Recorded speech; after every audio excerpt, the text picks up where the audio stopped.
This story might make you a little thirsty. After recent talks between President Trump and Mexican President Claudia Sheinbaum, the two sides agreed to a 90-day extension on the existing 25% tariffs, but a planned increase to 30% has been put on hold for now while those negotiations continue. And this reintroduces the question, how worried about price increases are tequila tasters and those who serve them on this side of the border? And what about tequila and distributors in Mexico? In a story you'll only see on ABC7, I traveled to Jalisco, Mexico, in the heart of tequila country, to learn more about how tequila tariff talks are affecting prices and consumption.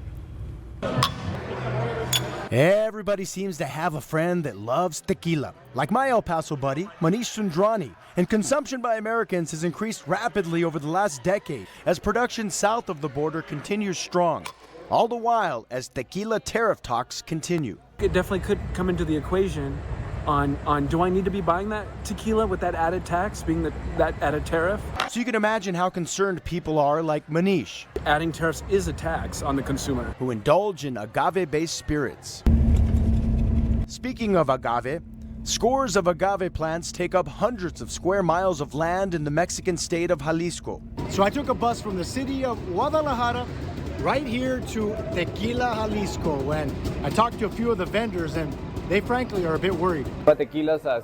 Marcos Fernandez, who gets many of his spirits from La Aguirreña distillery in Tequila, Jalisco, and sells them to Americans, also has his concerns. Marcos tells me, we want to send bottles abroad, but we'll have to pass on the costs and charges. Marcos also opened up to me about his fears that if tariffs go up, it still may inadvertently affect tourism in the town of Tequila, Jalisco. As you can see from the sign right behind me, I am in the small town named Tequila, Jalisco, Mexico. It's about an hour drive away from Guadalajara. Of course, there are direct flights from Ciudad Juarez to Guadalajara, and this town is named after the drink itself, tequila. Why is that? Well, all around this region, they have a number of agave plants. Of course, agave is the plant in which tequila is made. That tequila that ends up crossing through Ciudad Juarez into El Paso and other parts of the United States, well, it'll become that much more expensive. And Americans certainly love their tequila, with the demand more than doubling over the last decade. According to numbers from Statista and StatInvestor, import volumes of tequila coming into the USA have shot up from 107.6 million liters being exported from Mexico in 2014 to over 255 million liters in the year 2024. According to a Reuters report, in 2023, tequila surpassed whiskey as the United States' second best-selling spirit after vodka. And in 2024, tequila and mezcal coming from the agave plant yielded $6.7 billion in revenue.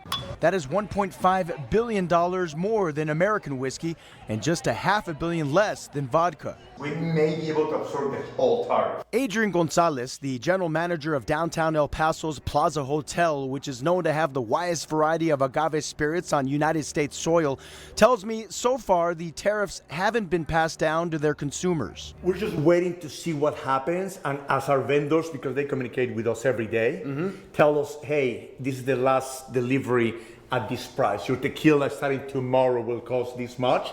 Then we'll make that decision.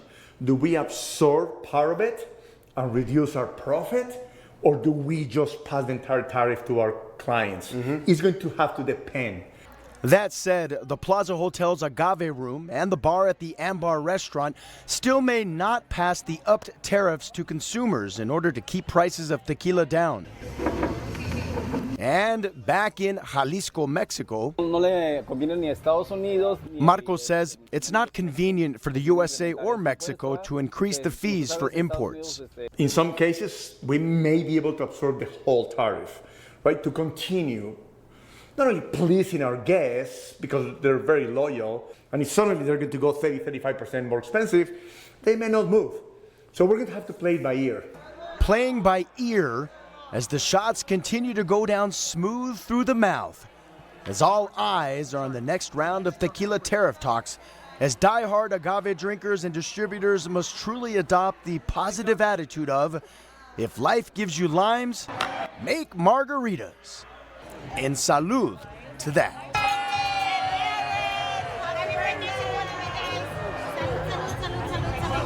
Cheers. Yeah, well, the tariff uncertainty has also led some tequila producers and importers to front-load inventory, which made costs go up in some cases even before Donald Trump's tariffs were implemented. And some even began stockpiling enough inventory to cover 6 months, and those costs have also impacted pricing and operations across the industry, of course. But Paul, I have to ask, with all this tequila tasting, did you find one that kind of spoke to you? You know, I or- didn't really do a lot of tasting, but Okay. I've always liked Don Julio, Orendain. I've liked Tres Generaciones, Herradura. You know, things like Patron are overrated. And actually, in Mexico, people don't even drink Patron. I don't know if you knew that, but for some reason here. But no, I mean, in general, you know, tequila's just like a fine wine. If it's a good one, you want to sip it. You know, Always if it's so not much so good, if culture. it's Jose Cuervo or something, no. throw it in a margarita. All right.